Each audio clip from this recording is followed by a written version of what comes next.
Think filing your FBAR is just a quick form you knock out in 10 minutes? Most people do. And that's exactly how taxpayers end up with six-figure penalties, even when they didn't owe a single dollar in back taxes.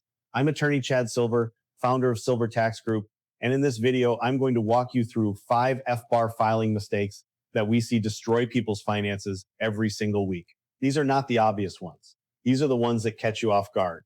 Here's what we're going to cover. Mistake number 1, and this is the one that shocks most people: filing your FBAR with errors and thinking it's no big deal. Mistake number 2, not realizing the IRS uses your 1040 answers to build their case against you. Mistake number 3, using the exchange rate wrong, which is way more dangerous than people think. Mistake number 4, filing for the current year before you clean up prior years. And mistake number 5, trying to do all this yourself without understanding what's really at stake. Let's dive in. Mistake number 1, treating FBAR filing like a casual form. This is by far the most common one I see. Treating your FBAR like it's a harmless piece of paperwork you can just knock out and forget about. Here's what most people don't understand. If the combined total of all your foreign accounts exceeds $10,000 at any point during the year, even for a single day, you have to file. That threshold hasn't changed since the 1970s. In today's dollars, it should be closer to $80,000, but it's still $10,000. So a lot of people who think they're small fish, they're actually required to file. Now here's where it gets dangerous. Let's say you do file, but you miss an account. Maybe you forgot about a pension account in the UK. Maybe you didn't realize a joint account with a parent counts. You file, but it's incomplete. The IRS has access to FATCA data. Foreign banks are reporting your accounts directly. So when the IRS sees account data from a foreign bank connected to your social security number and your FBAR doesn't match, that's when things go sideways fast. For non-willful violations, meaning you didn't intentionally hide anything, penalties can exceed $16,000 per violation per year. That's per account. Over multiple years, this stacks up to numbers that can wipe out retirement savings. And for willful violations, which the government defines very broadly, we're talking about the greater of roughly $165,000 or 50% of the account balance per year. Let me give you a real example. We had a client, let's call him David, dual citizen, US and UK. He had been living in London for 20 years. He had a UK pension, a savings account, and an ISA, all perfectly legal, all taxed in the UK. He filed his FBARs, but he consistently left off the pension account because his UK accountant told him pensions didn't count. That advice was wrong. By the time he came to us, he was looking at potential penalties north of $400,000 just for reporting failures. Zero tax owed, all penalties. Mistake number 2, not knowing your 1040 answers can incriminate you. This one catches even financially sophisticated people completely off guard. Your Form 1040, your regular income tax return, is now being used by the IRS to build evidence of willfulness. On Schedule B of your 1040, there are 2 questions. Question 7A asks, at any time during the year, did you have a financial interest in or signature authority over a foreign financial account? And 7B asks about whether you're required to file FBAR.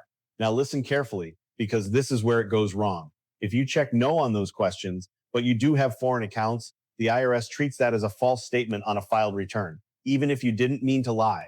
Even if you thought the accounts didn't count, that no becomes evidence the government uses to build a willfulness case against you. That changes everything. Suddenly, you're not in the non-willful penalty range anymore.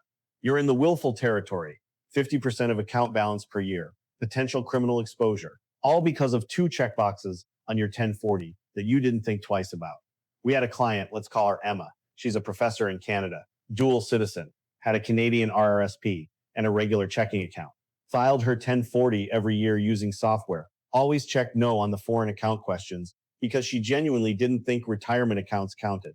When the IRS cross-referenced her FATCA data with her 1040 answers, the mismatch triggered an audit. Now she's facing a willfulness investigation, all from 2 checkboxes. The bottom line, your 1040 and your FBAR have to tell the same story. If they don't, the IRS uses that inconsistency to build a case against you. Mistake number 3, getting the exchange rate wrong. This sounds small, but it's not. When you report foreign account values on your FBAR, you have to convert them to US dollars. And you need to use a consistent exchange rate source. The IRS publishes an average annual exchange rate. The Department of Treasury December 31st rate is the most commonly used. But you're not technically required to use that specific one. What you are required to do is be consistent and use a reasonable source. Now here's the trap. Let's say you have accounts in euros, British pounds, and Japanese yen. You use one rate for the euros, a different source for the pounds, and you eyeball the yen. The values come out wrong. Maybe not wildly wrong, but wrong enough that they don't match what the foreign bank reported under FATCA. Now the IRS sees a discrepancy, and discrepancies are what trigger audits. Even worse, if the IRS determines you deliberately undervalued accounts to stay under the $10,000 threshold or to reduce the reported balance, that becomes evidence of willfulness. Now we're back to the 50% penalty range. The fix is simple. Pick one source. We recommend the Treasury reporting rate and use it across every account every year consistently. Document which rate you used and when. If you're ever questioned, you have a paper trail showing you followed a reasonable method. I've seen a client face an audit because they used the spot rate on the day they checked their bank balance, and the bank reported using the year-end rate. The difference was less than 2%, but that 2% was enough to open an investigation. It wasn't about the money, it was about the inconsistency. Mistake number 4, filing current year before fixing prior years. You realize you're behind on your FBARs. Maybe you missed 3 years, maybe 6. So you decide to get current. You file this year's FBAR on time. Good, right? Wrong. Filing for the current year before you address prior years can actually make your situation worse. Here's why. When the IRS sees a current year FBAR pop up in their system, but nothing for prior years, that raises a red flag. It signals that you knew about the filing requirement this year, which implies you should have known in prior years too. That can be used to argue willfulness for the earlier years.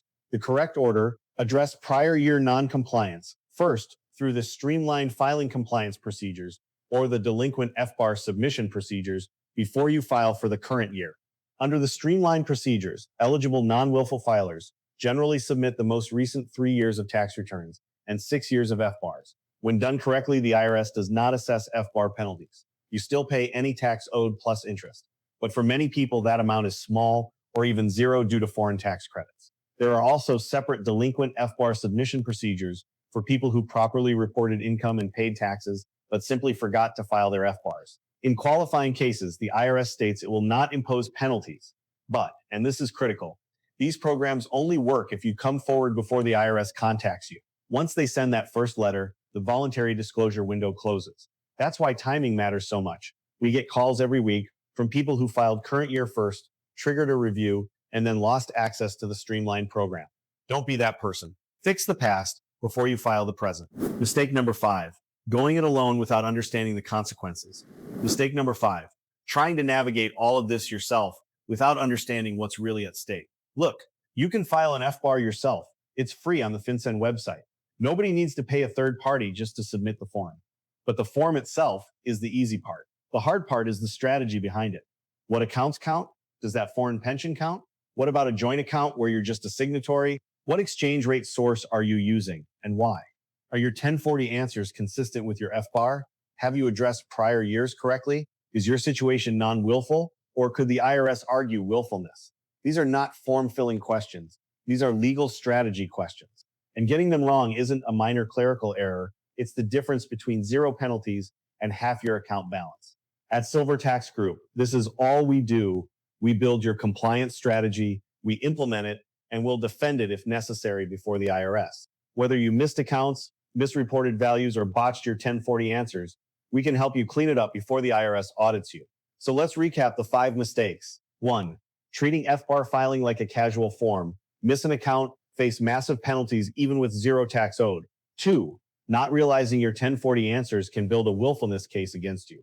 3. Using inconsistent exchange rates that trigger IRS comparisons. 4. Filing current year before fixing prior years and losing access to penalty relief programs. And 5. Going it alone without legal strategy. The longer these issues go uncorrected, the worse the penalties can be, and the more likely it is that the IRS starts building a willfulness case against you. Don't wait until the IRS comes knocking at your door. If you have questions about your FBAR filing, whether you're current, behind, or just not sure, call us at 855-900-1040 or visit us on the web at silvertaxgroup.com for a confidential review. We'll tell you exactly where you stand. No guessing, no fear, just strong legal tax firepower on your side. I'm tax attorney Chad Silver. If you found this helpful, click like below and subscribe for more on FBAR compliance and IRS defense. Thanks for watching.